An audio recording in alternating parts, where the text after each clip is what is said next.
Dans cette vidéo, j'aborde la création de modèles avec l'ORM Eloquent. Alors comme vous le savez, un modèle, c'est une classe qui fait le lien avec une table dans la base de données et qui va donc nous permettre de manipuler les lignes d'une table de la base de données sous la forme d'objets dans l'application. Donc j'ai une base de données ici qui est créée avec deux tables, la table item et la table liste, et je vais créer un modèle pour la table item. Donc je vais avoir à créer une classe, donc je me mets dans un répertoire où je vais stocker toutes ces classes modèles. Ici, ce répertoire s'appelle modèle, et je crée donc ici une classe PHP pour manipuler cette table item. Donc je vais appeler cette classe du nom de la table item, alors je mets une majuscule, hein, item en majuscule, et puis je mets un namespace, donc celui-là,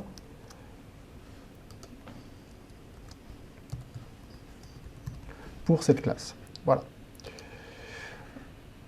Donc voilà, la classe est créée. Simplement, il faut, pour l'utiliser, pour que ça soit une classe dans le cadre, dans le contexte de l'ORM Eloquent, les modèles héritent d'une classe modèle qui s'appelle Illuminate Database Eloquent Model. La voilà.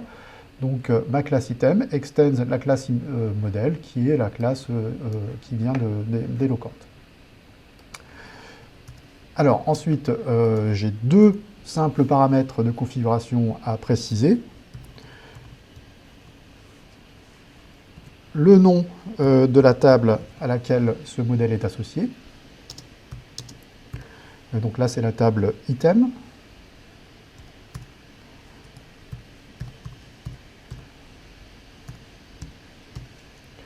D'une part. Et deuxième information que je dois fournir,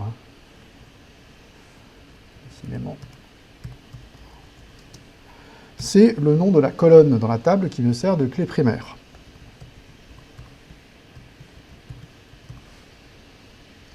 Alors ici, c'est une colonne qui s'appelle ID.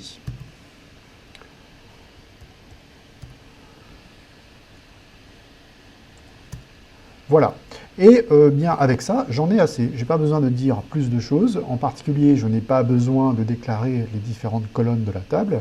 Le lien sera fait par l'ORM, donc par Eloquent, qui va transformer mes objets sur lesquels j'aurais créé des valeurs pour des attributs en des lignes de table et inversement. Voilà.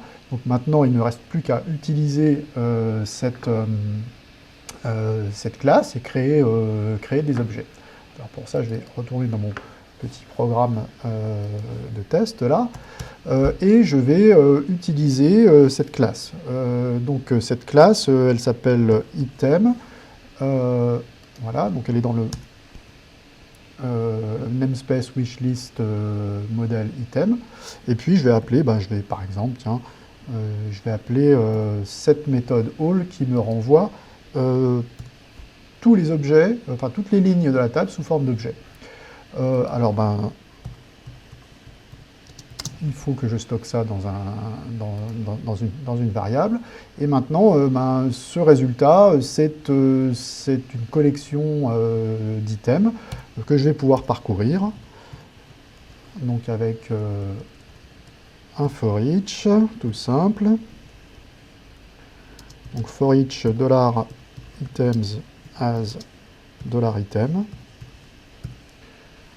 Voilà, et puis pour chaque item, je vais simplement l'afficher, donc je vais faire tout simplement un print $item flèche. Alors je vais mettre son ID par exemple, je vais concaténer, alors un petit espace ici, et puis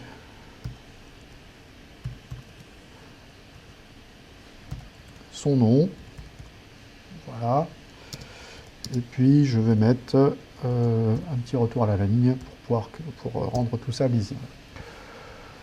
Voilà, donc là j'utilise la classe modèle item, je lui passe une requête qui me renvoie l'ensemble des lignes de la table, et ce résultat, c'est une collection d'objets de type item, donc des instances de la classe item.